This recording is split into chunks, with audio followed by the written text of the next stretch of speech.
¿Te ha pasado que tu cabeza no deja de dar vueltas? Cada problema, cada duda, cada temor se repite como una canción que no puedes sacar de tu mente. Y al final del día, en lugar de hallar respuestas, solo sientes un cansancio que te roba la paz. Pero déjame decirte algo. Mientras tú luchas con esas tormentas internas, Dios ya tiene un plan para llevarte a un refugio seguro. No necesitas saberlo todo, ni controlarlo todo. Solo necesitas aprender a creer que, aún en el ruido de tus pensamientos, hay un Dios que te llama a descansar en Él. Hoy descubrirás cómo la Biblia no solo reconoce esa batalla mental que vivimos, sino que, además, nos ofrece herramientas concretas para superarla. A veces, la respuesta no está en pensar menos, sino en confiar más. Porque cuando sueltas lo que te abruma y dejas que la paz de Dios llene tu interior, algo poderoso ocurre. Tus miedos se vuelven más pequeños y tus fuerzas se renuevan. Antes de sumergirnos en cada punto de este mensaje, quiero que hagas algo muy sencillo. Declara en voz alta: creo en tu promesa, Señor. Descanso en ti porque mi mente y mi corazón encuentran en tu presencia la paz que tanto necesito. Hazlo con fe, porque desde este mismo instante estás dando el primer paso para transformar tu vida y experimentar esa calma sobrenatural que solo Dios puede dar. Número 1. Entrega tus cargas a quien puede sostenerlas. Hay momentos en los que la mente no se calla. Damos vueltas en la cama. Repetimos mentalmente lo que salió mal, lo que puede salir mal, lo que quizás nunca suceda, pero que igual nos pesa como si ya estuviera sobre nuestros hombros. ¿Te ha pasado? A veces no es una sola cosa, sino una combinación. La preocupación por el trabajo, la salud de un ser querido, el futuro incierto o simplemente el agotamiento que no se va. Y sin darnos cuenta, cargamos una mochila invisible que se va llenando día tras día hasta que se vuelve insoportable. El Salmo 55, versículo 22, nos deja una instrucción clara, pero también una promesa profunda. Echa sobre Jehová tu carga, y Él te sustentará. No dejará para siempre caído al justo. No dice, piensa menos en tus problemas. No dice, ignora lo que sientes. Dice, echa, como quien lanza algo deliberadamente, como quien decide que ya no va a seguir sosteniéndolo solo. Y esto no es fácil, porque hay una parte de nosotros que quiere tener el control. Creemos que si lo pensamos lo suficiente, encontraremos la solución. Pero ese es el engaño. Cuanto más intentamos controlar cada posibilidad, más alimentamos la ansiedad. La paradoja es que cuanto más tratamos de sujetar el peso con nuestras propias fuerzas, más nos hundimos. El verbo hebreo original usado en ese echar implica un acto fuerte, decidido. No es un suspiro resignado. Es una acción, una declaración. Es como decir, Señor, no puedo más, te entrego esto. Confío en que tú sí puedes con lo que a mí me supera. Y aquí viene la belleza de la promesa. Dios no solo recibe la carga, sino que te sostiene a ti también. No es como un buzón donde dejamos nuestras preocupaciones y nos vamos. Es un Dios que dice, yo camino contigo, yo te levanto cuando estás por caer, yo no te dejo solo. Esa es la diferencia entre entregar nuestras cargas a una idea y entregarlas a un Padre. Ahora bien, ¿por qué, si entregamos nuestras cargas, las volvemos a recoger? Es como si oráramos diciendo, Señor, te lo entrego. Pero al terminar la oración, nos las metemos de nuevo en la mochila. Eso es un patrón mental, y la neurociencia lo confirma. El cerebro tiende a recorrer los mismos caminos de pensamiento, especialmente los que repite con frecuencia. La preocupación se convierte en un hábito, pero aquí es donde la fe entra como transformación profunda. Cada vez que decidimos conscientemente confiar, estamos entrenando nuevos caminos neuronales. Estamos rompiendo el ciclo, pero atención, no toda preocupación es mala. Existe una preocupación productiva que nos impulsa a actuar, a planificar, a prevenir. Y existe la preocupación improductiva que solo nos paraliza. La clave está en discernir: ¿esto es algo que puedo hacer ahora o es algo que necesito entregar? Esa es una pregunta poderosa. Y no estamos llamados a cargar solos. La comunidad también es una extensión de ese sustento divino. A veces, Dios responde a nuestras oraciones a través de personas que nos abrazan, nos escuchan, nos levantan. Pedir ayuda no es debilidad, es sabiduría, pero muchas veces nuestro orgullo se interpone. Esa voz que dice: tú puedes solo, no molestes a nadie, sé fuerte. Pero el verdadero fuerte es el que reconoce cuándo necesita apoyo. La entrega, además, no es un evento único, es una disciplina, como respirar, como comer. Cada día necesitamos revisar esa mochila mental y preguntarnos: ¿qué no me corresponde cargar hoy? Y dejarlo a los pies de aquel que no se cansa, que no se agota, que no se rinde. Cuando hacemos eso, cuando elegimos confiar en vez de controlar, cuando elegimos descansar en vez de rumiar, nuestra paz se convierte en un acto de adoración. Estamos diciendo con nuestro silencio interior: creo en ti, confío en que estás obrando, incluso cuando no lo veo. Y eso es testimonio, eso es fe viva. Así que ahora te invito a hacer un pequeño acto simbólico. Imagina que llevas una mochila en tu espalda, llena de preocupaciones, de miedos, de cargas que arrastras. Y ahora, suéltala, déjala caer, visualízalo. Y mientras lo haces, repite conmigo el versículo: echa sobre Jehová tu carga, y Él te sustentará, no dejará para siempre caído al justo. Y ora así: Señor, tú conoces mis cargas, conoces lo que no he dicho, lo que me cuesta soltar. Hoy decido entregártelo. No quiero cargarlo solo, sosténme tú, enséñame a confiar, dame descanso, dame paz, porque creo que tú eres fiel. En el nombre de Jesús. Amén. Que hoy puedas caminar más liviano, porque no estás solo, y porque hay un Dios que no solo lleva tus cargas, sino que te sostiene a ti entero. Número 2. Tu mente necesita descansar en el presente.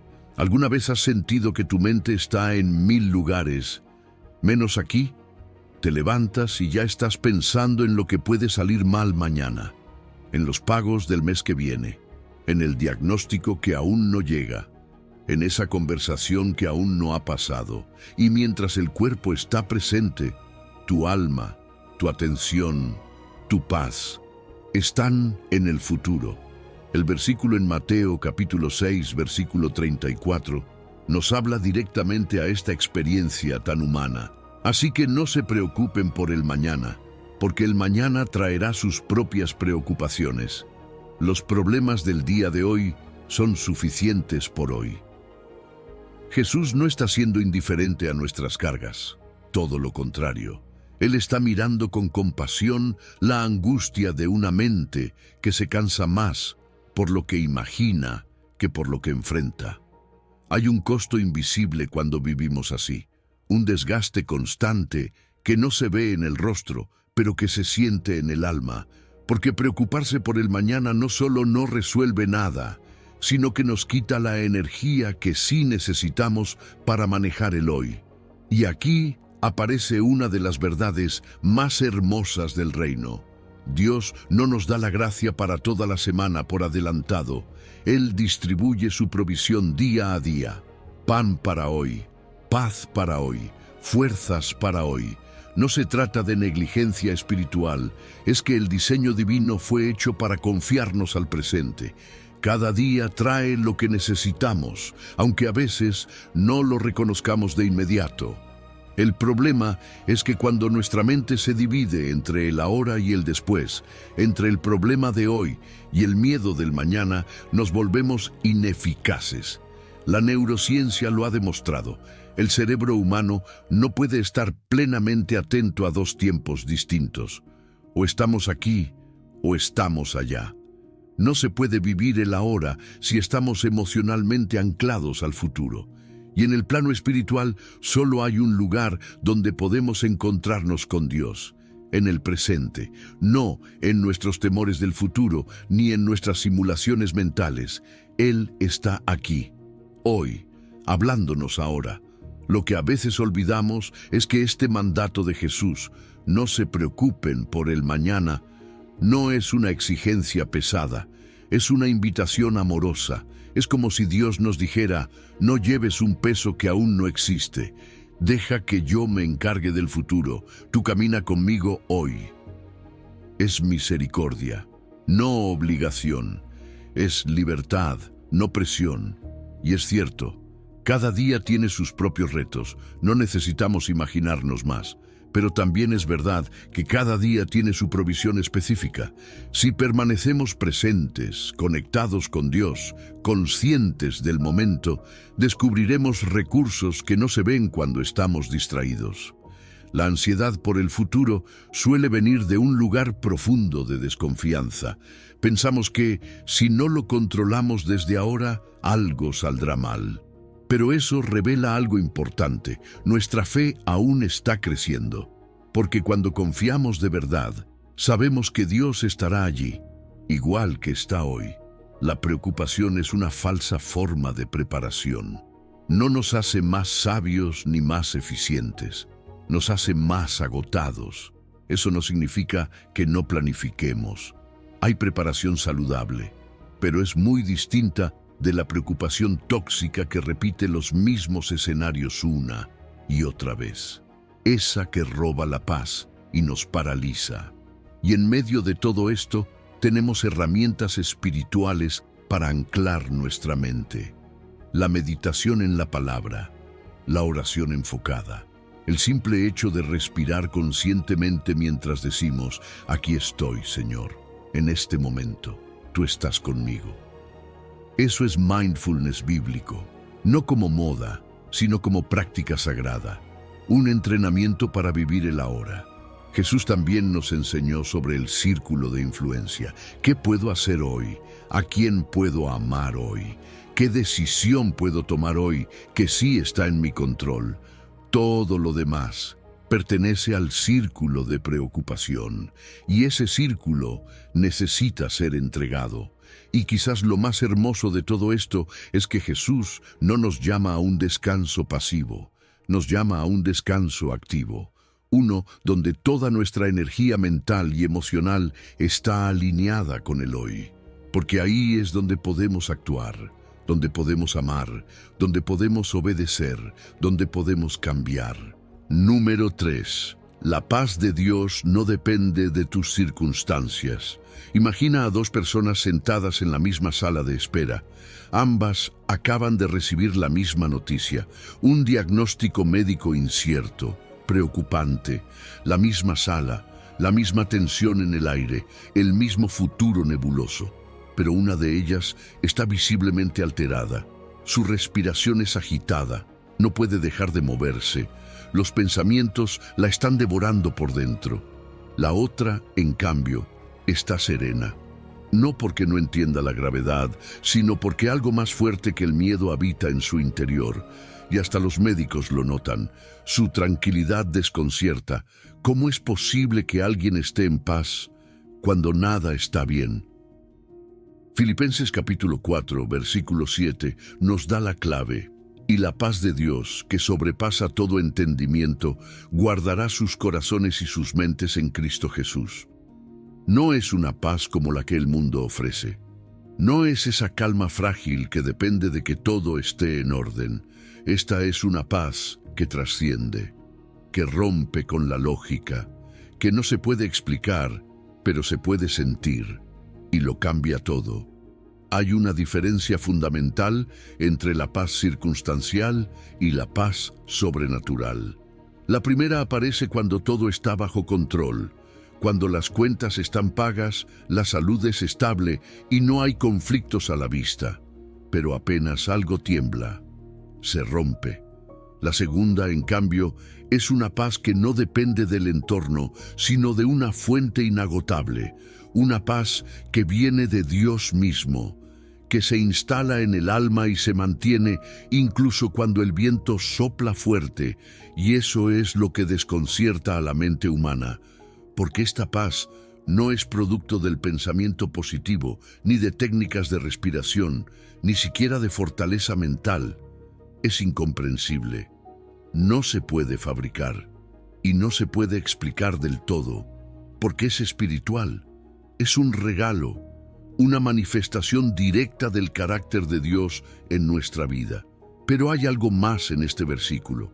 Pablo no dice simplemente que esta paz te acompañará, dice que te guardará. La imagen es poderosa. Es como si la paz actuara como un guardia, como un centinela que se coloca delante de tu corazón y tu mente y no permite que la ansiedad invada sin control. Es activa, protege, cierra las puertas al miedo y mantiene el terreno de tu interior en orden, aunque todo afuera esté en caos. Y fíjate dónde se origina esta paz, en Cristo Jesús. No es una técnica, no es un método de autoayuda, es una posición espiritual. Es el resultado de estar conectados con la fuente de la vida, no con nuestras circunstancias. Cuando habitamos en Él, su paz nos habita a nosotros. Y no como un objetivo que tenemos que alcanzar a la fuerza, sino como una evidencia de que estamos caminando en relación con Él. Ahora bien, ¿qué nos impide muchas veces experimentar esta paz? A menudo nuestras propias creencias, la idea de que tengo que resolverlo todo solo, el hábito mental de anticipar lo peor, el patrón de enfocarnos más en el problema que en la presencia de Dios. Esos son bloqueos y necesitamos identificarlos para poder rendirlos, porque la paz no llega cuando todo se resuelve, sino cuando decidimos confiar antes de ver el resultado. Y cuando lo hacemos, algo más ocurre. Nuestra paz se convierte en testimonio. Las personas a nuestro alrededor empiezan a notar que hay algo distinto, que hay una luz en medio de la tormenta, y esa paz inexplicable habla más fuerte que 1000 palabras. Es una predicación silenciosa, pero poderosa. Además, esta paz tiene impacto físico, no es solo algo emocional o espiritual. Cuando vivimos en esta serenidad divina, nuestro sistema nervioso se regula, nuestros músculos se relajan, dormimos mejor, pensamos con más claridad. Dios no solo guarda nuestra mente, también cuida nuestro cuerpo a través de esa paz. Y no siempre es inmediato. La paz es también un proceso. A veces llega en oleadas. A veces tenemos que recordarnos una y otra vez que seguimos seguros en Él, que podemos soltar el control, que no necesitamos entender todo para estar tranquilos. Es una disciplina del alma, una entrega diaria. Al final, esa paz es una declaración, una proclamación silenciosa que dice: yo creo que Dios sigue en el trono, incluso ahora, incluso aquí, incluso en medio de esto. Y esa fe sostiene. Número 4. Aprende a orar en lugar de preocuparte. A veces nos preocupamos tanto que ni nos damos cuenta de que estamos orando, pero en dirección equivocada, porque eso es la preocupación, una forma de meditación pero negativa. Repetimos mentalmente lo que podría salir mal, lo volvemos a analizar, lo exageramos, lo revivimos y en ese proceso alimentamos la ansiedad sin darnos cuenta. Es como si estuviéramos teniendo una conversación constante, pero no con Dios, sino con nuestros temores. Y Filipenses capítulo 4, versículo 6, viene a interrumpir ese ciclo. No se inquieten por nada, más bien en toda ocasión, con oración y ruego, presenten sus peticiones a Dios y denle gracias. Este versículo no es una reprimenda, es una ruta de escape, un mapa hacia la paz. No se trata de fingir que no sentimos preocupación, sino de aprender qué hacer con ella, porque preocuparse no resuelve, pero orar sí transforma. La preocupación nos desgasta, la oración nos fortalece, la preocupación nos encierra en un cuarto oscuro. La oración abre ventanas hacia la luz. Pero ¿por qué es tan fácil preocuparse y tan difícil orar? Porque la preocupación tiene una estructura engañosa. Nos da la sensación de que estamos haciendo algo útil. Pensamos que al repasar el problema una y otra vez estamos preparándonos mejor, pero en realidad estamos invirtiendo energía en algo que no nos mueve hacia la solución, solo nos desgasta emocional y mentalmente. Es como estar en una bicicleta fija, mucho esfuerzo, pero sin avanzar. Y ahí es donde entra el mandato liberador. No se inquieten por nada. No es una expectativa absurda como si Jesús esperara que fuéramos inmunes a los problemas. Es una invitación a cambiar de estrategia, a sustituir el hábito de la ansiedad por el hábito de la oración. Y ese cambio lo cambia todo, porque la oración reorienta el enfoque, nos saca del centro, nos recuerda que no todo depende de nosotros, que hay un Dios soberano, presente, interesado, que escucha. Pero no se trata solo de decir, ayúdame Dios, y ya. Pablo menciona 3 tipos de acercamiento: oración, ruego y petición. En el texto original griego, cada palabra tiene un matiz. Proseush, la oración general, es comunión con Dios. Deesis, el ruego, implica urgencia, vulnerabilidad. Y petición habla de ser específicos, de nombrar la situación, no como una preocupación vaga, sino como un pedido claro. Señor, esto me inquieta, esto me duele, esto no sé cómo manejarlo. Y justo después de eso, viene la gratitud. Porque dar gracias no es un complemento opcional, es esencial, es lo que cambia el tono de la oración. Porque cuando agradecemos, aunque sea por algo pequeño, estamos reconociendo que Dios ya ha sido fiel antes. Y si fue fiel ayer, lo será hoy. Y si lo es hoy, puedo confiarle también el mañana. Incluso la ciencia lo confirma. Estudios muestran que la gratitud activa regiones del cerebro que contrarrestan la ansiedad. No es solo un acto espiritual, también es una medicina mental. Cuando damos gracias, reprogramamos nuestra mente, cambiamos el canal, sintonizamos esperanza. Y lo hermoso es que esta práctica no tiene que hacerse en soledad. Una comunidad que ora junta es más fuerte que un individuo que se preocupa solo. Cuando compartimos nuestras cargas en oración con otros, algo se rompe por dentro. La carga pesa menos, el alma se aligera. Porque Dios también actúa a través de la comunión, y si hacemos de esto un hábito, la transformación es real. La oración, cuando es constante, se convierte en entrenamiento mental. Ya no reaccionamos como antes. Ya no caemos tan fácilmente en la espiral de ansiedad. Se forman nuevos caminos neuronales, se crea un reflejo de paz, un nuevo estilo de vida. Y hay una verdad que quiero que recuerdes con fuerza. Entregar tu preocupación en oración no es renunciar al problema. No es cruzarse de brazos. Es exactamente lo contrario. Es tomar la decisión más poderosa que puedes tomar. Rendir el control y conectar con el poder real. Es decirle a Dios, tú puedes hacer lo que yo no puedo. Yo pongo mis fuerzas donde sí puedo actuar y te entrego el resto. Así que hazlo ahora. Piensa en algo que te preocupa, no en 5 cosas, solo una. Nómbrala, escríbela si es necesario. Luego, transforma eso en una oración concreta. Señor, esto me angustia. Te pido que actúes en esta área, que me des sabiduría, que me muestres qué hacer si es que hay algo que debo hacer. Luego, agradece. Gracias porque estás conmigo. Gracias por lo que ya has hecho. Gracias porque no estoy solo. Y por último, suelta. De verdad, respira profundo, como quien entrega una carga pesada a alguien más fuerte, y di en tu corazón, Señor, esto ya no me pertenece solo a mí, lo pongo en tus manos.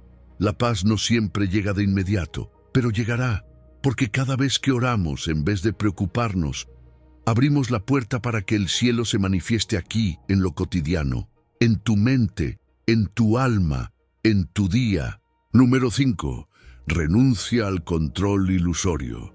Miguel era un gerente brillante, eficiente, perfeccionista, meticuloso, siempre con un plan, siempre con un plan B y por si acaso también un plan C. Pero lo que nadie sabía es que detrás de ese control aparente había un agotamiento crónico. Cada error lo sentía como una amenaza personal. Cada imprevisto lo vivía como un fracaso. Hasta que un día su cuerpo le dijo basta, colapsó.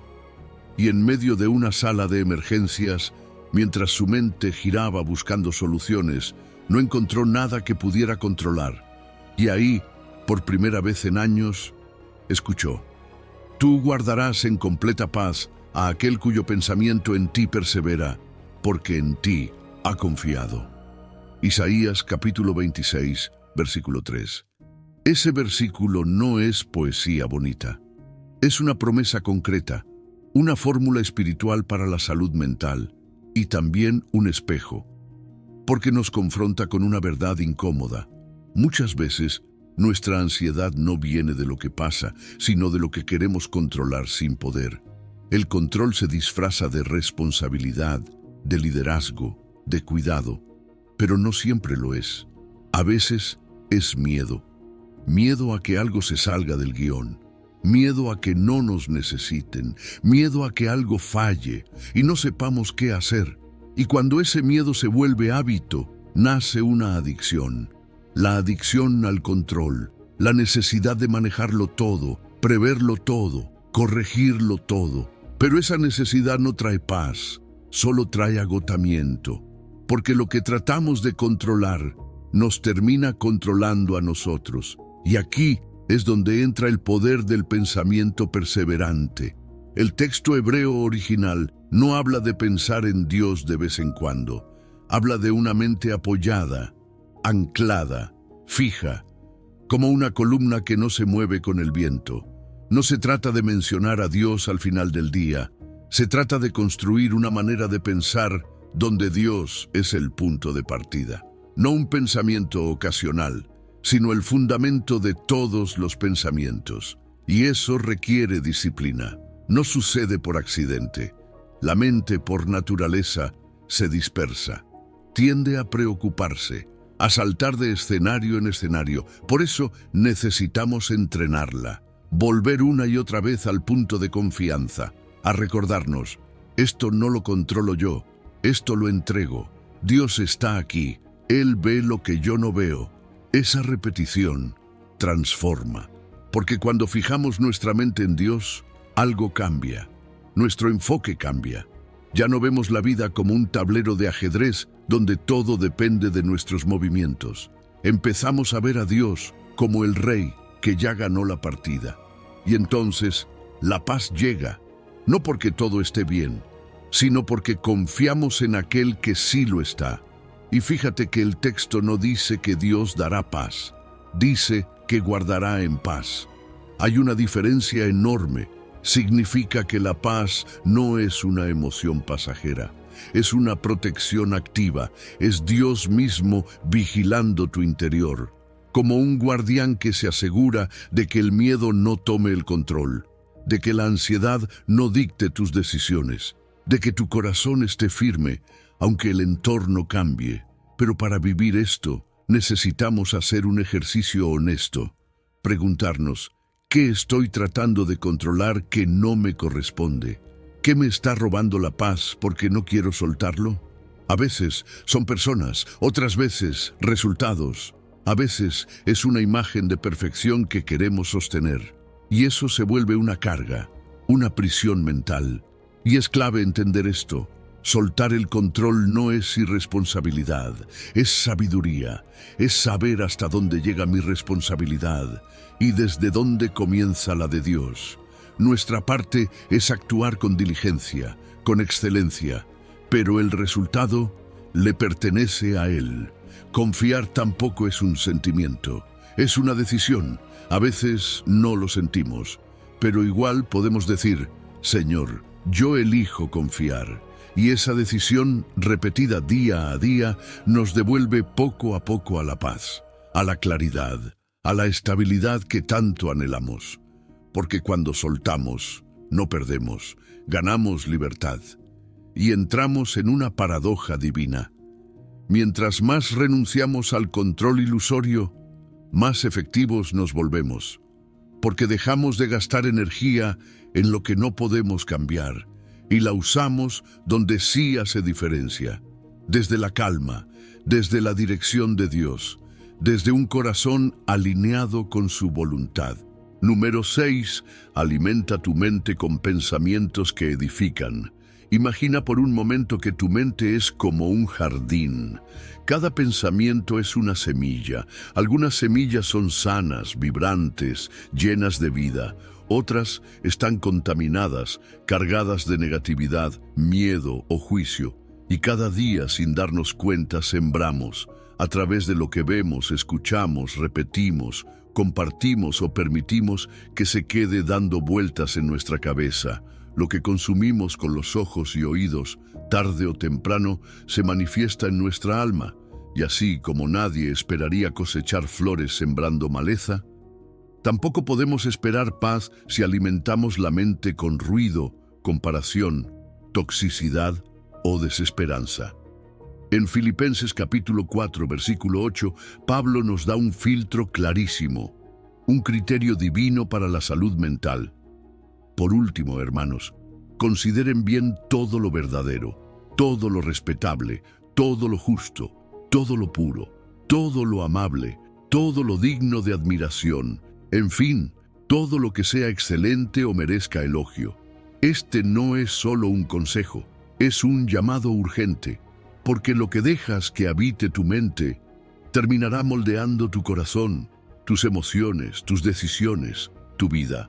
La mente, igual que un jardín, no se mantiene sola.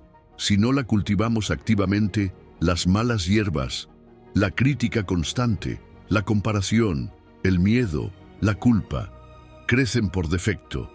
Y en un mundo saturado de información, nuestra atención se vuelve el recurso más valioso, porque aquello en lo que te enfocas crece.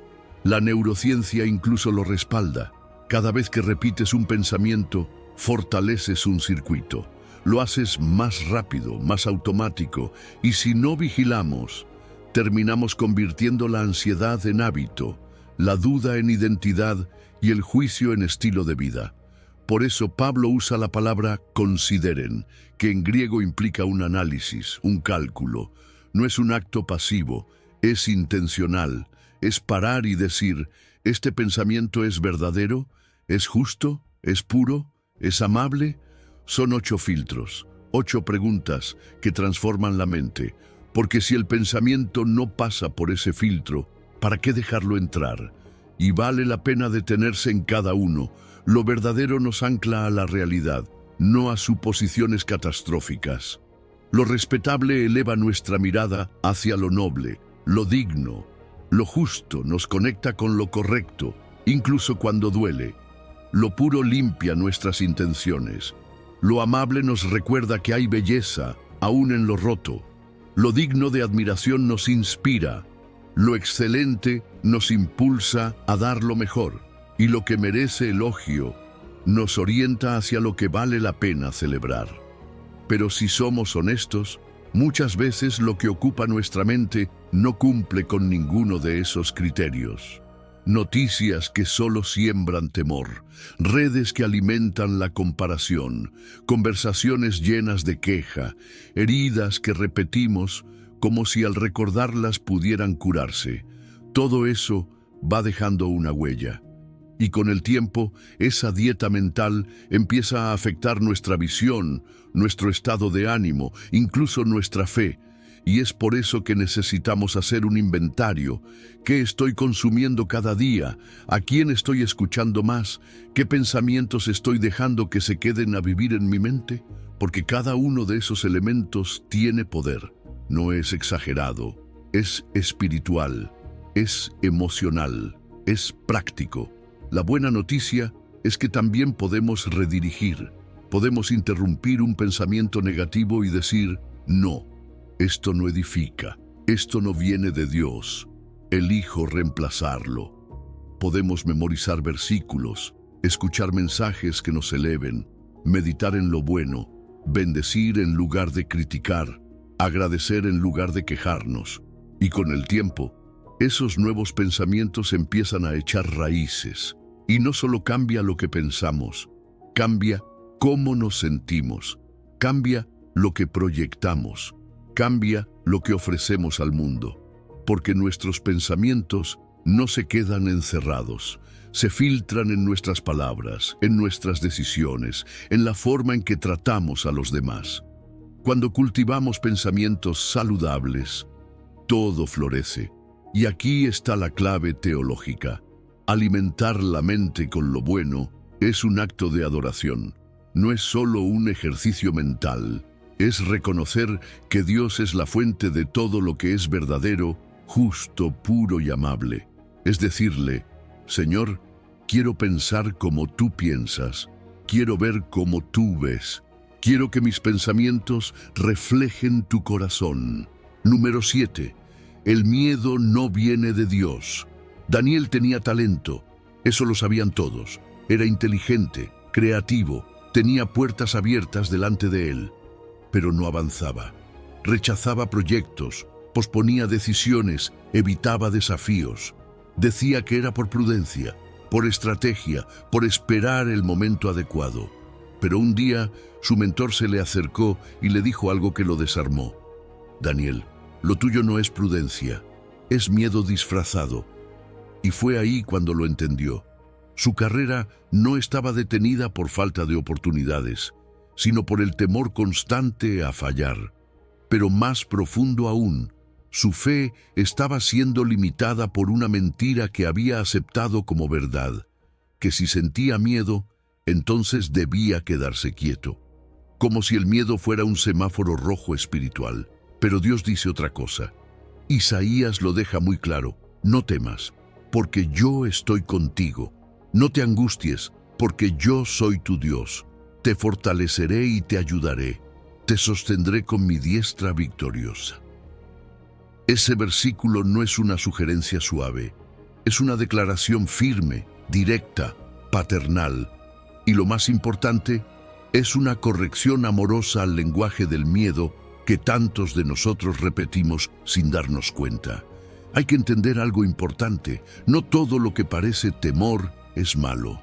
La precaución sabia viene de Dios, nos protege, nos hace discernir, pero el miedo paralizante, ese que nos impide avanzar, que nos susurra mentiras, que distorsiona la realidad, que nos encierra, ese no viene de Él.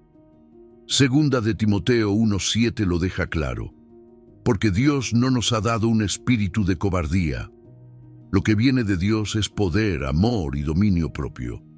El miedo que inmoviliza no es parte del diseño divino, es un impostor espiritual, y Dios no nos deja solos frente a ese miedo. Su primer antídoto no es una técnica, no es una fórmula, es su presencia. Yo estoy contigo. ¿Cuántas veces subestimamos el poder de esta frase, como si fuera solo algo emocional, pero no lo es? Es teológicamente potente, porque cuando sabemos que Dios está con nosotros, cambia cómo enfrentamos todo lo demás.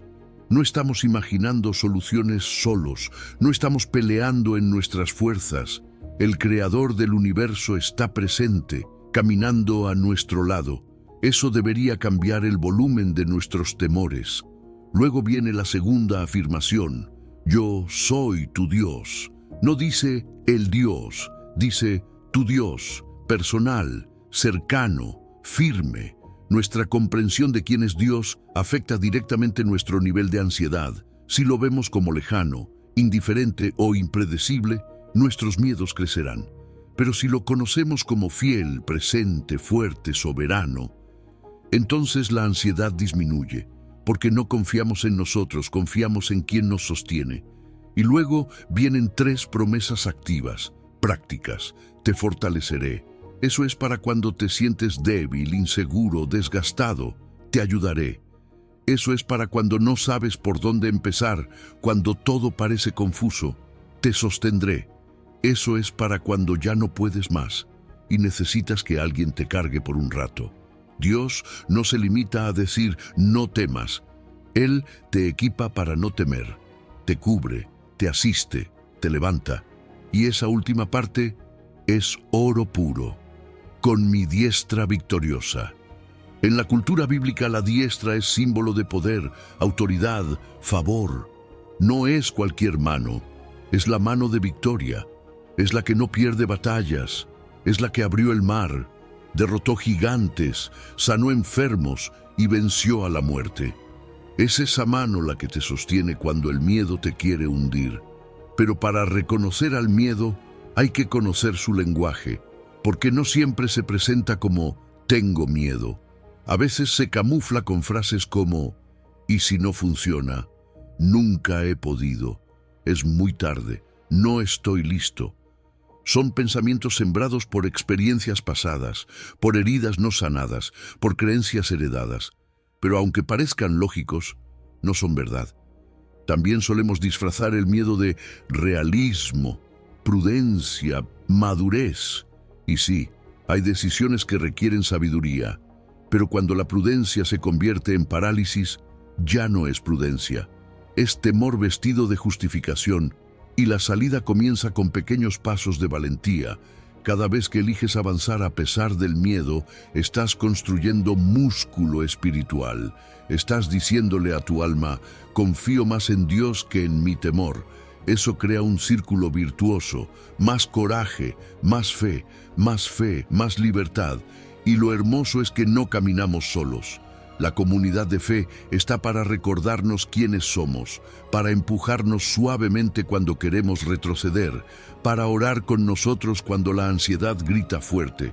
Y sí, tu valentía también es un testimonio. Cuando enfrentas ese miedo, otros lo ven, y entonces tu historia se convierte en esperanza para alguien más que aún está paralizado. Tu paso de fe se convierte en un camino para otros. Haz este ejercicio ahora. Busca el miedo raíz, no el superficial, el profundo, ese que lleva tiempo escondido, disfrazado. Nómbralo. Y ahora responde con Isaías. Di, no temeré, porque Dios está conmigo. No me angustiaré, porque Él es mi Dios. Él me fortalece, me ayuda y me sostiene con su diestra victoriosa. Y ahora da un paso. 1. Concreto. Haz eso que el miedo te dice que evites. No porque no tengas temor, sino porque sabes quién va contigo. Número 8. Jesús te invita personalmente al descanso. Imagina a alguien caminando por un aeropuerto interminable. Lleva 5 maletas pesadas, una en cada mano, otra colgada en la espalda, 2 más arrastradas. El rostro refleja agotamiento. Cada paso es más lento que el anterior. A su alrededor suenan anuncios. Si necesita ayuda con su equipaje, diríjase al servicio gratuito de asistencia. Pero no se detiene, ni escucha. Sigue insistiendo en cargarlo todo solo, hasta que, inevitablemente, colapsa. Así vivimos muchos de nosotros, arrastrando cargas internas, expectativas externas, dolores pasados, responsabilidades actuales, sin pausa, sin respiro, hasta que el alma se cansa. Y justo ahí, en medio de ese desgaste resuena una voz. Vengan a mí todos ustedes que están cansados y agobiados, y yo les daré descanso. Mateo capítulo 11, versículos 28 al 30. Es la voz de Jesús. No grita, no exige, invita. Y lo hermoso de esta invitación es que es universal, pero también íntima. Vengan a mí todos. No excluye a nadie. No importa tu historia, tu condición, tu edad, tus errores, pero aunque está disponible para todos, solo transforma a quien responde. Es una invitación abierta, sí, pero requiere un sí personal. Jesús nos diagnostica con precisión, cansados y agobiados. No se trata solo de fatiga física. Él habla del peso invisible. El que no se nota por fuera, pero nos consume por dentro, el cansancio emocional, la presión mental, la carga espiritual. Y Él no nos juzga por estar así, nos comprende, nos observa con compasión y nos ofrece algo mejor, descanso verdadero. Y aquí viene la paradoja, porque uno pensaría que la solución al agotamiento es soltar todo, quedar sin carga, pero Jesús dice, carguen con mi yugo. ¿Cómo puede un nuevo yugo dar descanso? Porque no se trata de llevar algo más, sino de llevar algo diferente. El yugo de Cristo no pesa, no asfixia, no esclaviza, es suave, es ligero, es una forma nueva de vivir, una manera divina de caminar el mismo camino, pero con otro ritmo, otro propósito, otro compañero. Y ese yugo solo se entiende caminando con Él. Jesús dice, aprendan de mí. El descanso no es un lugar, es una relación, no es una técnica, es un proceso, se aprende. Y ese aprendizaje no viene de esfuerzo, sino de comunión, de observar cómo Él vivía, cómo enfrentaba la vida, cómo respondía con mansedumbre y humildad, porque ese es el carácter del Maestro del descanso. Jesús es apacible, no grita, no impone, su liderazgo no pesa, es humilde. No nos obliga a merecer su atención, no condiciona su ayuda. Su descanso es un regalo, pero requiere algo de nosotros, que soltemos nuestros otros yugos, porque todos llevamos uno. Algunos han caminado bajo el yugo del perfeccionismo, donde nunca es suficiente. Otros bajo el de la aprobación, donde cada acción depende de lo que otros piensen.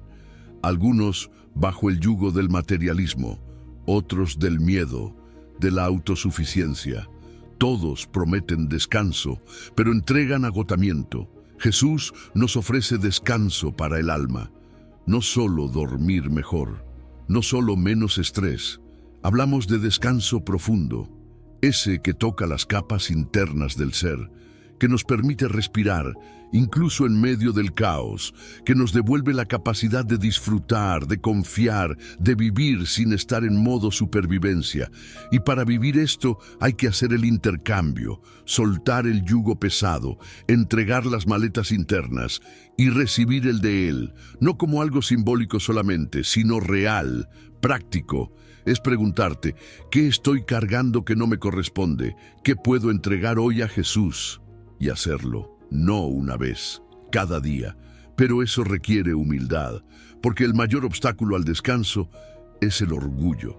Esa voz que dice, yo puedo solo, yo tengo que ser fuerte, yo me las arreglo, pero en realidad no podemos.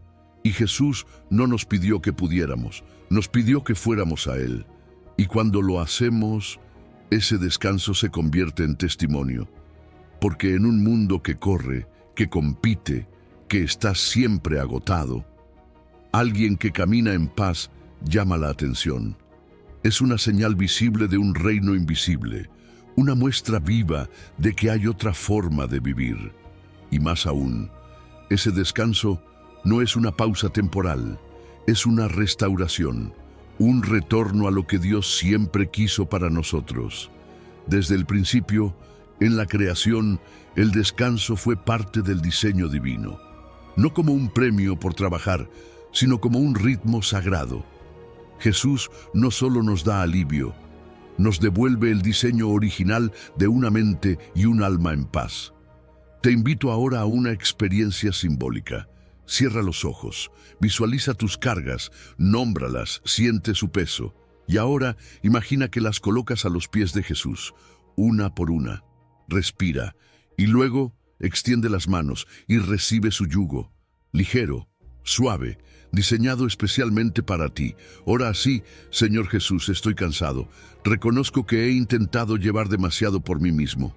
Hoy acepto tu invitación, entrego mis cargas, recibo tu yugo. Enséñame a caminar contigo, a tu ritmo, con tu paz. Amén.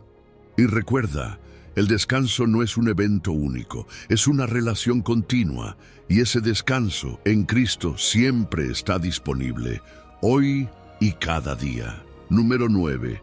Tu mente necesita renovación, no solo información. Imagínate que tu teléfono empieza a fallar, se traba, se pone lento, las aplicaciones no responden. Lo cargas, lo llenas de más archivos, instalas más apps pensando que así mejorará su utilidad, pero no mejora, empeora. Hasta que alguien te dice, el problema no es el contenido, es que nunca actualizas el sistema. Necesitas renovar el software, no solo llenarlo de más cosas. Y ahí todo hace clic. No se trata de añadir, se trata de transformar. Así pasa con nuestra mente. Vivimos en una cultura que nos empuja a consumir información constante, más noticias, más contenido, más consejos, más verdades rápidas. Pero el alma no se transforma solo por lo que sabe. La transformación real ocurre cuando hay renovación. Por eso Romanos capítulo 12, versículo 2 dice, no se amolden al mundo actual, sino sean transformados mediante la renovación de su mente. Así podrán comprobar cuál es la voluntad de Dios, buena, agradable y perfecta. Pablo está usando un lenguaje claro y urgente. No se amolden. No se conformen, porque el mundo actual tiene un molde, un patrón, y no es neutral. Es un sistema de pensamiento que promueve la prisa, la comparación constante, la autosuficiencia, el miedo, la distracción permanente. Si no renovamos nuestra mente, terminamos pensando, reaccionando y viviendo igual que todos, aunque amemos a Dios en teoría. El término que usa el texto original para renovación es anakainosis y va mucho más allá de una idea bonita. Significa una renovación radical, como cuando se reforma por completo una casa vieja.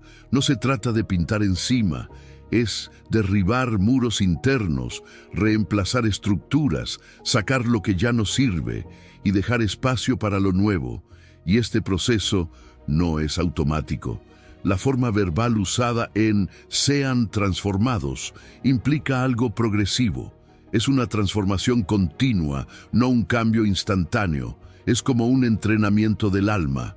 No basta con saber qué dice la Biblia. Hay que permitir que esa verdad reescriba nuestros patrones mentales, que reemplace el ruido interno con la voz de Dios, que nos desconecte de las narrativas falsas y nos conecte con la verdad eterna. Nuestra mente es el campo de batalla. Todo comienza ahí. Lo que creemos, lo que tememos, lo que esperamos. Y muchas veces queremos vivir en paz, actuar con fe, tomar buenas decisiones. Pero lo intentamos desde una mente saturada, sin renovar. Y así no funciona. La renovación mental es el núcleo de cualquier transformación espiritual auténtica. Y mira lo que dice el versículo. Así podrán comprobar cuál es la voluntad de Dios. No dice que la sabrás por estudiar más, por esforzarte más, por pedir señales. Dice que la experimentarás como resultado natural de una mente renovada. La renovación te afina el oído espiritual, te da claridad, te permite ver lo que antes no podías. No por magia, sino por alineación. Pero hay obstáculos, muchos. El apego al control, por ejemplo. Nos cuesta soltar los viejos pensamientos porque nos hicieron sentir seguros por mucho tiempo, aunque nos dañaran. También está el miedo al cambio. La mente prefiere lo conocido, incluso si duele. Y está la adicción a la estimulación constante. Nos cuesta detenernos, meditar, quedarnos en silencio ante Dios. Pero la renovación no ocurre en el ruido. Necesita espacio, necesita entrega. Y aquí hay algo importante. Renovar la mente no es solo acumular más conocimiento bíblico. De hecho, conocer muchas verdades sin aplicarlas puede aumentar la frustración. Sabes lo que deberías pensar, pero tu mente sigue girando en automático. La clave está en pasar del saber al vivir, en detenerte, identificar un pensamiento que no viene de Dios y reemplazarlo activamente por una verdad que sí lo representa. La renovación requiere herramientas. Meditación bíblica. No solo leer rápido, sino detenerte en un versículo y dejar que penetre. Adoración. porque lo que adoramos moldea nuestra mente. Ayuno digital, porque a veces necesitamos apagar voces externas para volver a escuchar la interna.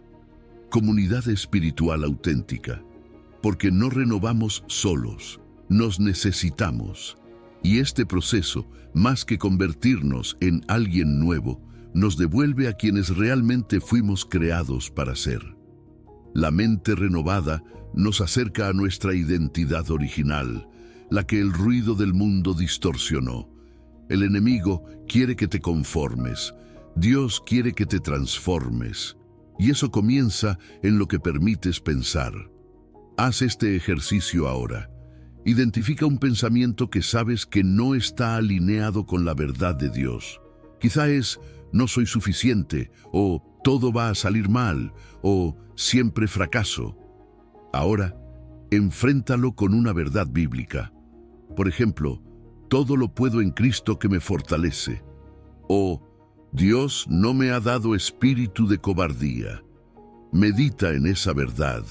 Escríbela, repítela, sustituye y comprométete esta semana a practicar ese intercambio mental cada día, no para tener más información, sino para vivir desde la transformación, porque tu mente no fue creada para repetir patrones viejos, fue diseñada para reflejar la mente de Cristo, y eso lo cambia todo. Número 10. Acepta los ritmos divinos de la vida.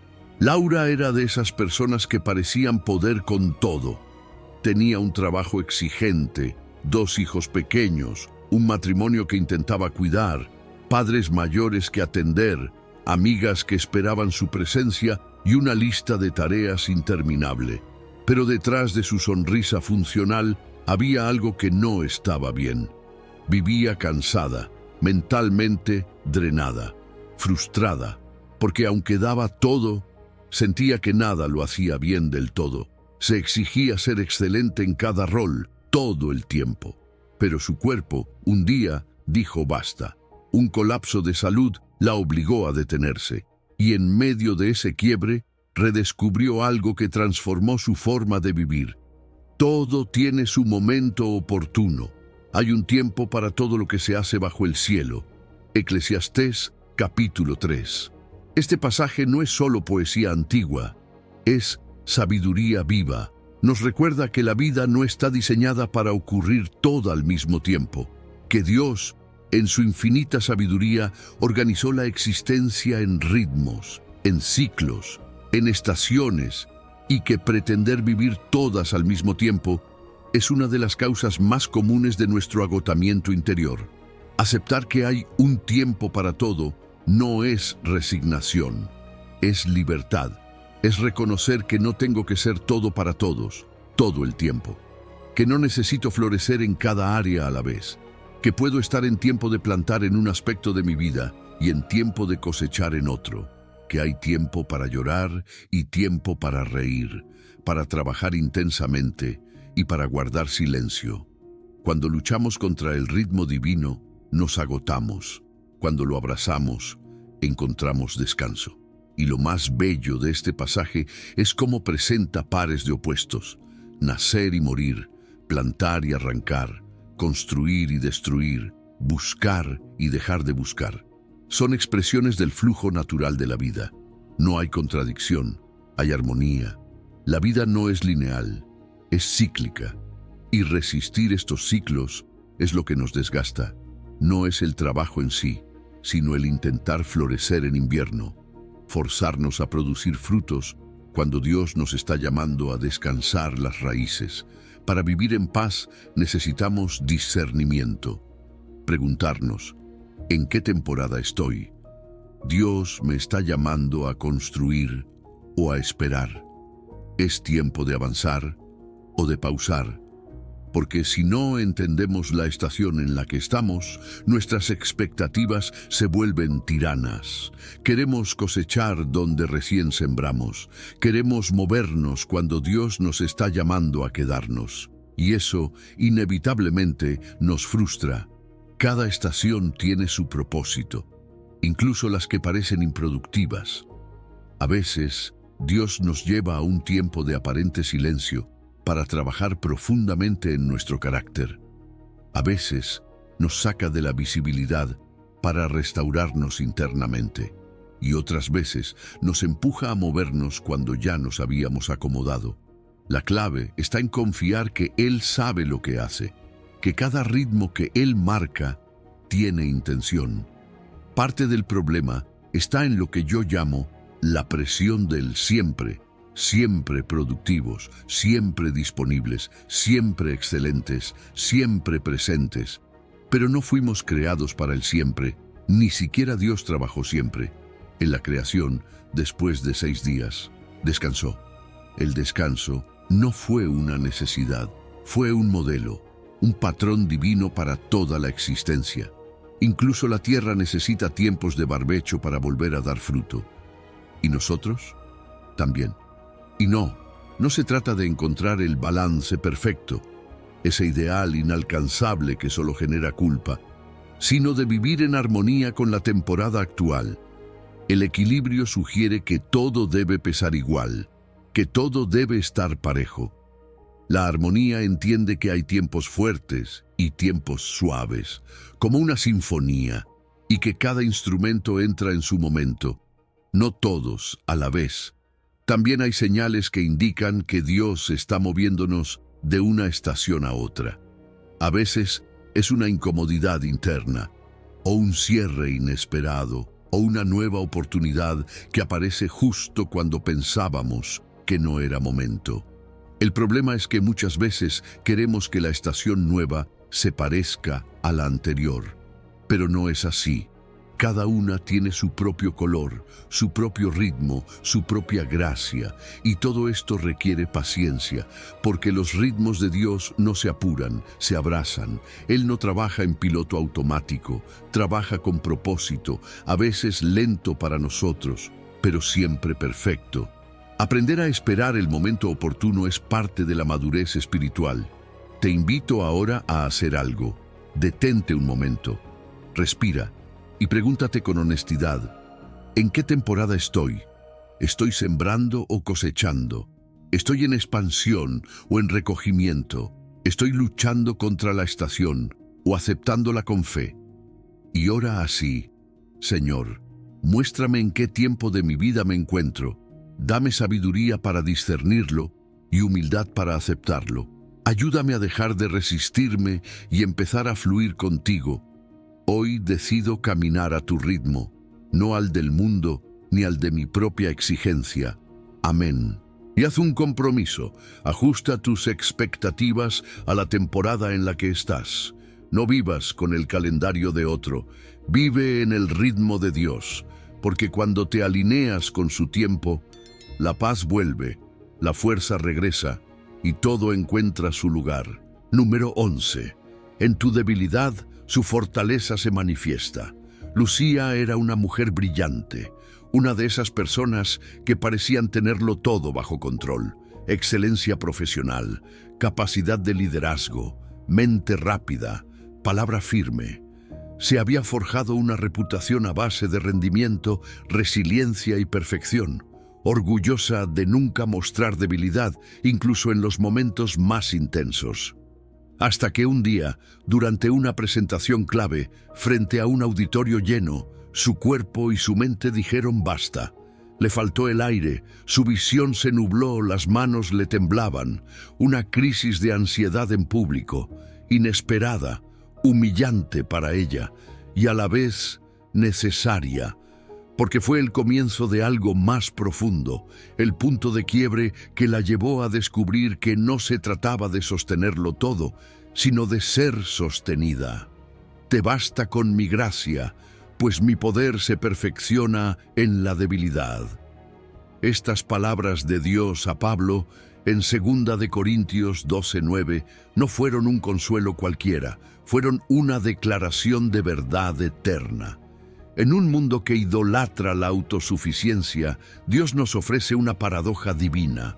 Su poder se despliega, no cuando somos fuertes, sino cuando reconocemos que no lo somos. Esta idea rompe los esquemas mentales modernos, porque todo a nuestro alrededor nos grita que debemos ser fuertes, capaces, eficientes, emocionalmente estables, mentalmente invulnerables. Y cuando no lo somos, sentimos vergüenza. Pero Dios no opera desde esa lógica. Dios se mueve diferente. Él no se impresiona con nuestra fuerza, Él se acerca a nuestra fragilidad. Pablo habló de un aguijón, una debilidad que le causaba sufrimiento, algo que pidió que fuera quitado 3 veces. Y Dios dijo, no porque no lo amara, no porque lo ignorara, sino porque había un propósito mayor. Porque esa debilidad era el escenario ideal para que el poder de Cristo se manifestara, y eso lo cambia todo. Dios no quita siempre el espino, pero sí promete una gracia que lo envuelve, lo redime, lo transforma, y entonces aparece esa frase poderosa, te basta mi gracia. No es un conformate con poco, es un lo que tengo para ti es suficiente, abundante, capaz de sostenerte, aunque todo lo demás falle. No necesitas ser más fuerte, ni más organizado, ni más estable emocionalmente para estar en paz. Necesitas recibir, y esa gracia no es teórica, es práctica, real, disponible. Lo más impresionante es el giro de perspectiva. Pablo no solo acepta su debilidad, la celebra. Gustosamente haré más bien alarde de mis debilidades, para que repose sobre mí el poder de Cristo. ¿Te das cuenta? Pasar de ocultar lo débil a alardearlo. Porque en ese espacio, en ese límite, se hace visible algo que no es humano. El poder de Dios actuando donde nosotros ya no podemos. Y esto tiene implicaciones profundas para nuestra mente, porque uno de los grandes enemigos de la paz es el perfeccionismo. Esa obsesión por estar siempre bien, por tenerlo todo claro, por funcionar sin fallos. Y eso es una trampa, una mentira dulce que desgasta. Cuando soltamos esa exigencia, cuando dejamos de intentar controlar cada pensamiento, cada emoción, cada reacción, y nos rendimos a la gracia, entonces la mente puede descansar. La neurociencia incluso lo confirma. El acto de rendirse conscientemente, de dejar de luchar con el control mental, activa circuitos cerebrales que reducen el estrés y permiten una restauración profunda. Lo que la ciencia llama reposo restaurativo, la Biblia lo llama reposar en su poder. Y eso requiere vulnerabilidad. Decir, no puedo más, no es fracaso, es verdad. Y la verdad, en el reino de Dios, no te hunde, te libera. Porque abre espacio para que otros te acompañen. Y sobre todo, abre espacio para que Cristo obre. Descansar en medio de la limitación es un testimonio poderoso. En un mundo que corre, que se exige, que niega la fragilidad, alguien que puede decir, no tengo todo bajo control, pero estoy en paz, brilla. Porque está señalando a una fuente más alta. Porque no depende de su fortaleza mental, sino de una fortaleza sobrenatural. Y entonces cambia nuestra identidad. Ya no nos definimos por cuánto resistimos, por cuánto hacemos, por cuánto rendimos. Nos definimos por la gracia que nos sostiene, por el amor que nos envuelve, por el poder que se perfecciona justo ahí, donde antes nos sentíamos rotos. Haz una pausa ahora, respira y piensa. ¿Dónde estás luchando por mantener el control mental? ¿Dónde te estás exigiendo más de lo que tu alma puede dar? Identifícalo, nómbralo y ahora rinde. Ora conmigo. Señor, en este momento entrego mis esfuerzos agotadores. Reconozco que he intentado sostener mi mente con mis fuerzas, pero hoy acepto tu invitación. Me rindo. Acepto que tu gracia es suficiente para mi mente inquieta y declaro que tu poder se perfeccione precisamente donde me siento más débil. Amén. Y vuelve a esta verdad cuantas veces lo necesites. No necesitas esconder tu debilidad. En ella, Cristo quiere brillar. Número 12. Todo coopera para tu bien, aunque no lo veas ahora. Hay un telar, un enorme tapiz que está siendo tejido hilo por hilo. Desde abajo, desde donde tú y yo miramos, solo se ven nudos, hilos sueltos, colores mezclados sin sentido. Algunos tonos oscuros, otros brillantes, pero sin orden aparente. A veces parece que todo es caos. Pero desde arriba, desde la perspectiva del tejedor, hay un diseño, un patrón hermoso, intencional, que se está formando. Romanos 8:28 dice: sabemos que Dios dispone todas las cosas para el bien de quienes lo aman, los que han sido llamados de acuerdo con su propósito. Ese versículo es la declaración de que aunque tú solo veas hilos desordenados, Dios está creando arte. La mente humana está atrapada en el ahora, en lo que sentimos, vemos, entendemos en este momento. Y cuando algo duele, cuando algo no encaja, cuando algo parece salir mal, nuestra reacción natural es el miedo, la duda, el enojo, porque no vemos el todo.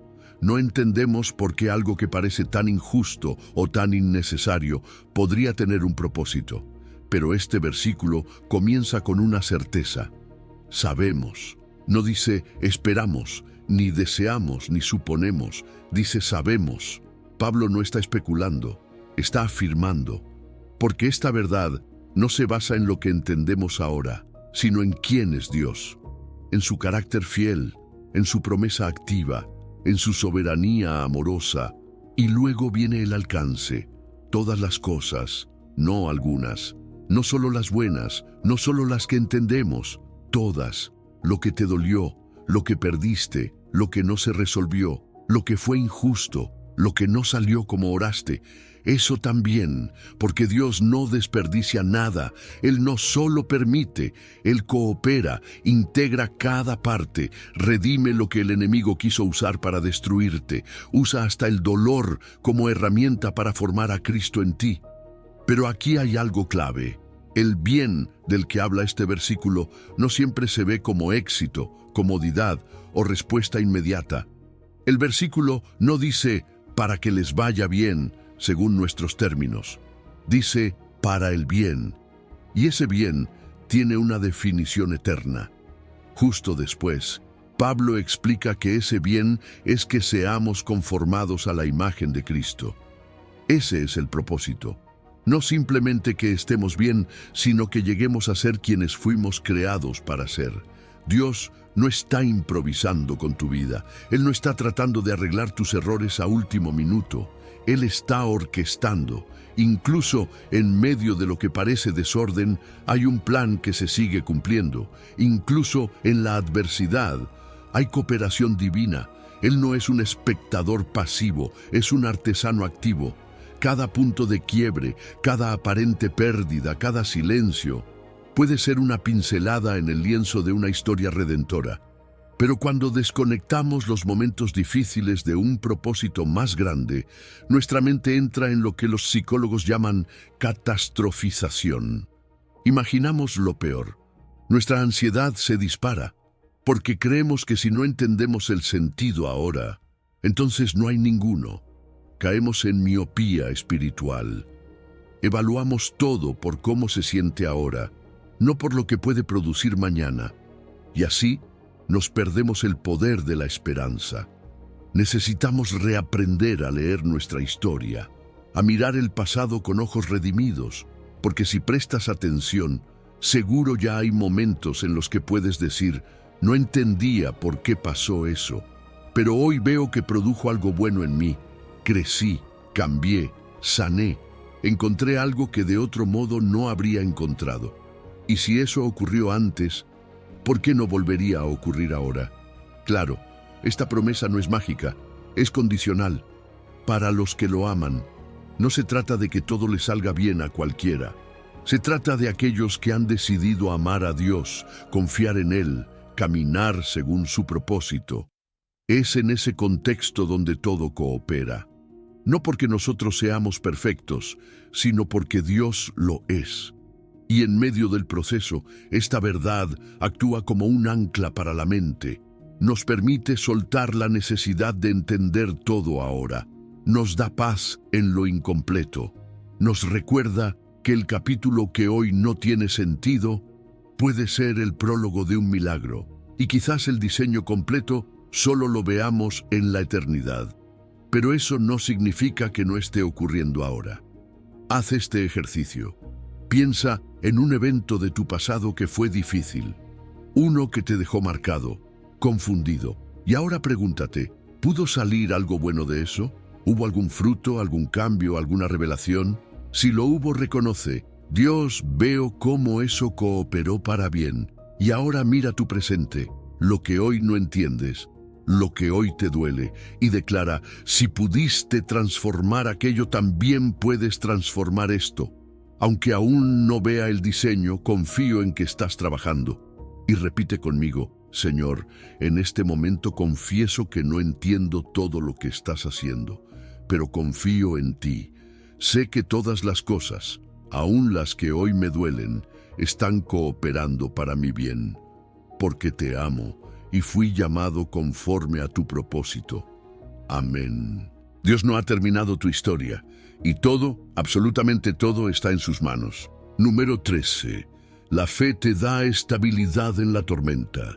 Imagina dos barcos en medio de una tormenta. Las olas se levantan violentas, el viento ruge, el cielo se oscurece. Uno de los barcos no tiene ancla. Va de un lado a otro, empujado por cada ráfaga, cada cambio del mar. No tiene dirección, solo reacción. El otro barco, aunque sacudido por las mismas aguas, permanece firme, no porque no haya tormenta, sino porque está anclado. Así es la diferencia entre una mente dominada por la duda y una mente sostenida por la fe. Santiago lo dice con claridad en el capítulo 1, versículos del 6 al 8. Pero que pida con fe, sin dudar, porque quien duda es como las olas del mar, agitadas y llevadas de un lado a otro por el viento. Santiago no está hablando aquí de tener una fe perfecta o sin preguntas. Él está hablando de la duda que paraliza, esa que divide la mente, que desintegra la paz interior, porque hay una gran diferencia entre un cuestionamiento honesto que busca crecer y una duda que fragmenta, que te deja atrapado entre el miedo y la fe, sin poder moverte. Esa duda te hace inconstante, te roba dirección, y cuando eso ocurre, lo emocional se desordena, lo espiritual se enfría y lo mental se agita como mar picado. La metáfora marina que usa Santiago no es decorativa, es precisa. Una mente sin fe firme es como una ola, inestable, reactiva, impredecible.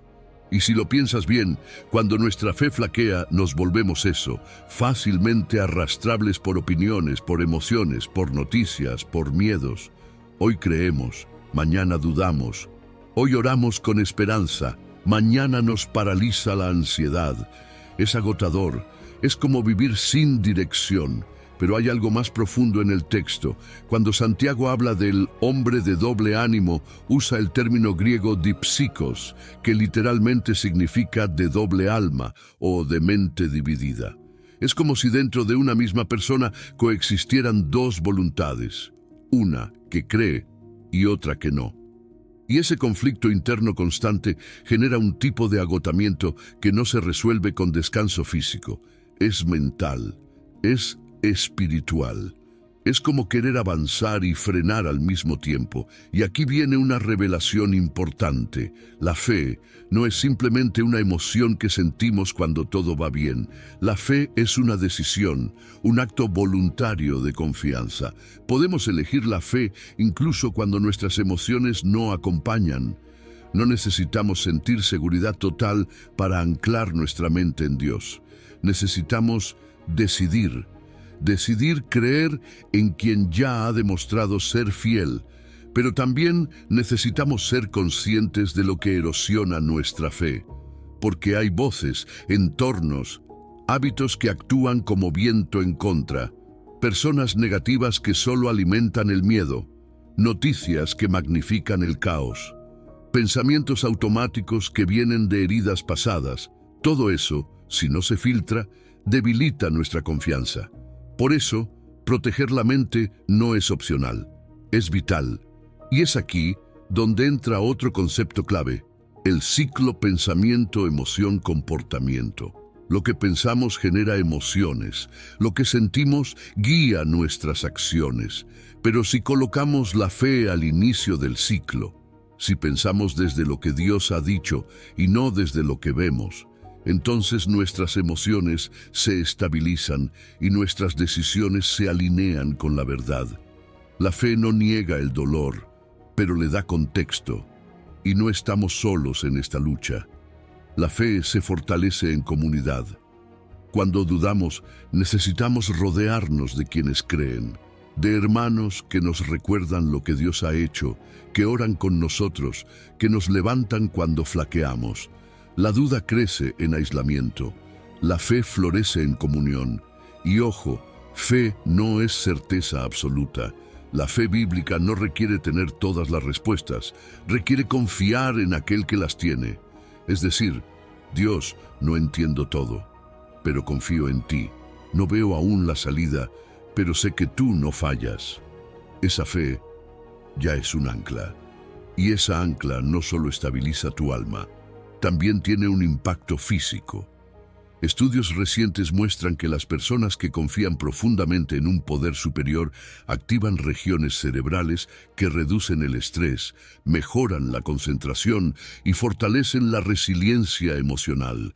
Dios diseñó la fe no solo para salvarte eternamente, sino para sostenerte mentalmente aquí y ahora. Haz este ejercicio. Identifica un área específica donde la duda está sacudiendo tu paz. Nómbrala, siente su peso y ahora visualiza un ancla, tu fe, tu decisión de confiar. Imagina esa ancla descendiendo, atravesando las emociones agitadas, los pensamientos confusos, hasta llegar al fondo firme de la verdad de Dios. Ahí se queda, ahí te sostiene. Y declara conmigo: Señor, hoy elijo anclar mi mente no en lo que veo, no en lo que siento, sino en lo que sé de ti.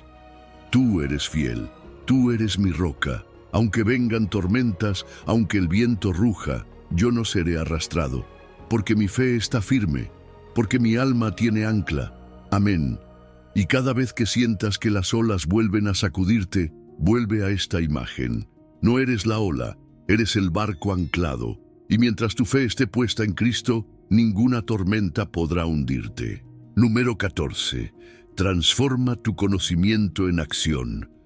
Daniel había leído todos los versículos sobre la paz. Podía recitarlos de memoria. Había asistido a seminarios, tomado notas, discutido en grupos pequeños sobre la ansiedad y la confianza en Dios. Y sin embargo, en la oscuridad de su habitación, los ataques de pánico seguían regresando. Sus pensamientos lo consumían, el corazón se le aceleraba, y la paz que conocía en teoría nunca llegaba en la práctica. ¿Cómo puede ser que alguien tan informado esté tan agitado por dentro? Santiago lo explica con una claridad que corta. No se contenten solo con escuchar la palabra, pues así se engañan ustedes mismos.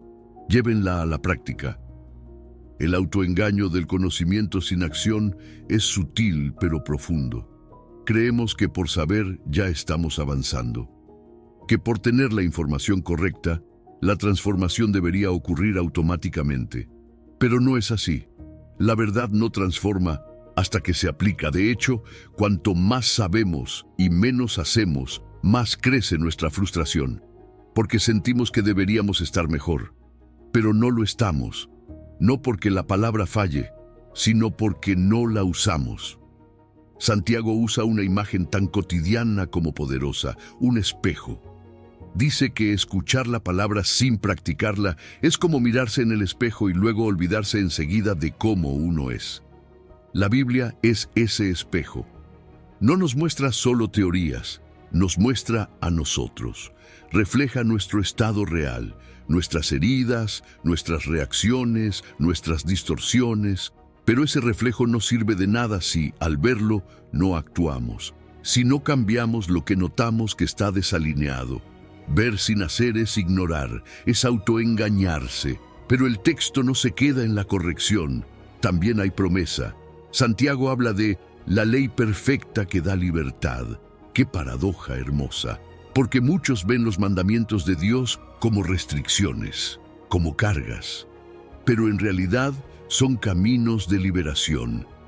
Cuando Dios nos dice, no te preocupes por el mañana, no está reprimiendo nuestra mente, está mostrándonos cómo vivir sin el peso que no fuimos diseñados para cargar. Su palabra, cuando se practica, libera. Y aquí entra un principio clave: perseverar. No basta con aplicar la palabra una vez en un momento de crisis, como un botón de emergencia. Santiago dice que la bendición llega a quien persevera en ella, es decir, quien hace de la práctica una rutina, no una reacción ocasional, porque la transformación es un proceso, no un evento. Es la repetición lo que moldea el alma. Lo que antes era esfuerzo, con la práctica se vuelve reflejo. Muchas veces hay una brecha entre saber y hacer. Sabemos que la gratitud diaria reduce la ansiedad, pero no agradecemos. Sabemos que meditar en la palabra renueva la mente, pero dejamos pasar los días. Sabemos que debemos llevar nuestras cargas en oración, pero las rumiamos mentalmente hasta que nos enferman. ¿Por qué no hacemos lo que sabemos que funciona? Porque el cambio da miedo, porque estamos cómodos en nuestros hábitos, porque dudamos que funcione. Pero la fe se demuestra en la acción. No tienes que sentirte listo, solo tienes que comenzar. Aquí es donde los hábitos juegan un papel vital. No puedes esperar resultados distintos si repites los mismos patrones. Necesitas pequeñas prácticas intencionales que conviertan la verdad en experiencia. Leer la palabra cada mañana, agradecer en voz alta, orar con honestidad, compartir tus luchas con alguien que ora contigo. Son actos simples, pero cuando se repiten, abren caminos nuevos, literalmente, porque la ciencia lo confirma. Cada vez que aplicas un principio bíblico, estás remodelando tu cerebro, estás debilitando los circuitos del miedo y fortaleciendo los de la paz. Santiago lo enseñó antes que los neurocientíficos. Lo que haces consistentemente cambia lo que eres, y no lo haces solo. Rodearte de una comunidad que no solo hable de fe, sino que la viva, te inspira, te empuja a actuar, a no conformarte con escuchar, porque ver a otros aplicando la palabra en medio de sus tormentas y ver el fruto te da convicción de que tú también puedes hacerlo. Haz una pausa ahora. Pregúntate, ¿qué principio bíblico sobre la paz ya conozco, pero no estoy practicando? Quizás es echar toda ansiedad sobre él. Quizás es orar sin cesar. Quizás es pensar en todo lo puro, justo y amable. Elígelo. Escríbelo y decide, esta semana voy a aplicarlo. Haz un plan sencillo, algo práctico. Tal vez anotar 3 cosas por las que agradeces cada noche. Tal vez reemplazar pensamientos ansiosos con un versículo. Tal vez tener un tiempo breve de silencio con Dios antes de comenzar tu día. No esperes el momento perfecto. Empieza y ora así. Señor, no quiero ser solo un oyente que se engaña a sí mismo. No quiero acumular más conocimiento sin fruto. Con tu ayuda, hoy me comprometo a practicar lo que ya sé, a caminar tu palabra, a vivirla, confiando en la bendición que has prometido a los que la aplican. Amén. La bendición no está en saber más, está en vivir lo que ya sabes. Ahí empieza la verdadera transformación.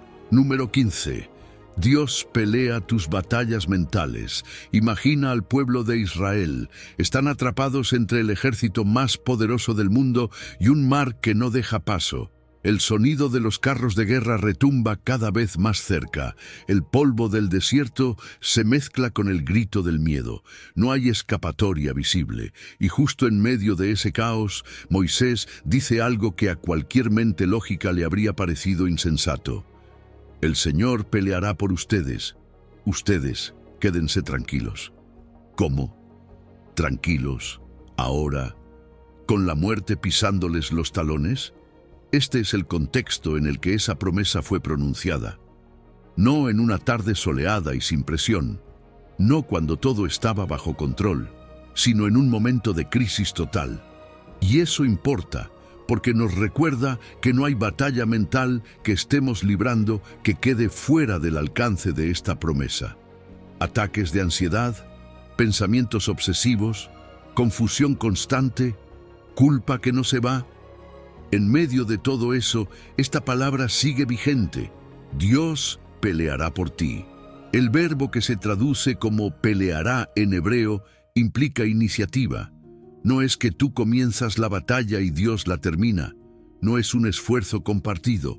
Es una intervención soberana. Dios entra en escena. Él inicia, Él actúa, Él vence. Y nosotros, en vez de desgastarnos peleando con nuestras propias fuerzas mentales, recibimos una contraorden divina: quedarse tranquilos. Eso suena pasivo, pero no lo es. La palabra hebrea usada aquí no sugiere resignación, sino quietud vigilante. Es un estado activo de confianza, como un soldado que no corre, no dispara, pero permanece firme porque sabe que su comandante ya ha dado la orden y que la victoria viene. No es indiferencia, es certeza. Es una postura espiritual de decir: mi mente está en guerra, pero yo elijo no agitarme más. Elijo confiar en que hay uno mayor que ya está peleando por mí, y para confiar necesitamos recordar quién es ese guerrero, no cualquier fuerza vaga, no una idea abstracta. El que pelea por ti es el Señor, el mismo que abrió mares, que venció gigantes, que derrotó ejércitos sin levantar una espada, el que nunca ha perdido una batalla. Él es fiel, poderoso, comprometido contigo. Su amor no se debilita cuando tu mente lo hace. Su poder no depende de tu capacidad mental. Él es suficiente. Entonces, ¿por qué seguimos intentando pelear estas batallas con nuestras propias manos? Pensamientos repetitivos, ansiedad constante, inseguridad crónica. Tratamos de controlarlo todo con fuerza de voluntad. Pero eso es como usar un palo contra un tanque. Es ineficaz, y lo único que produce es más agotamiento. Nuestros patrones de desgaste mental nacen de esa lucha constante contra cosas que no podemos controlar. Queremos apagar fuegos mentales con agua en las manos, pero Dios nunca nos pidió eso. Él nos pidió confianza. Rendirse a la ansiedad es claudicar, pero rendirse a Dios es liberarse. Es decir: Señor, yo ya no tengo cómo, tú sí. Así que te cedo esta batalla. No me estoy rindiendo porque haya perdido, me estoy rindiendo porque tú ya has ganado. Y hay testimonios. Personas que vivieron atrapadas por años en guerras internas hasta que dejaron de luchar solas. No significa que todo cambió de un día para otro, pero algo nuevo comenzó. La paz llegó, las cargas se aligeraron y, en muchos casos, los resultados fueron más grandes de lo que habían esperado. Así como los israelitas no solo cruzaron el mar, sino que vieron cómo sus enemigos fueron completamente derrotados. Dios no solo te va a sacar, va a vencer lo que hoy te persigue. Y aquí viene una verdad gloriosa. Cuando eliges la tranquilidad en medio del caos, estás adorando. Tu quietud confiada es una declaración poderosa. Estás diciendo: creo en Dios más que en mis pensamientos, creo en su promesa más que en mi sensación actual.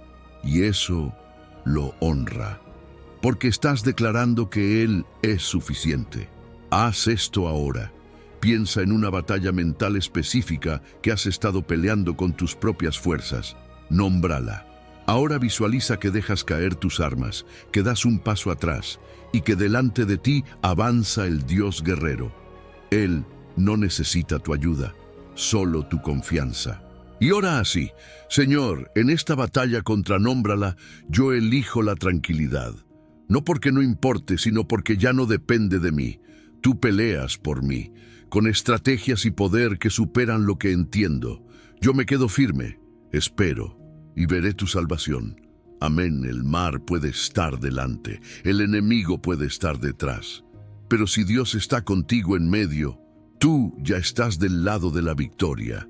Si has llegado al final de este video, eres una persona dedicada y comprometida con el crecimiento espiritual y el acercamiento a Dios.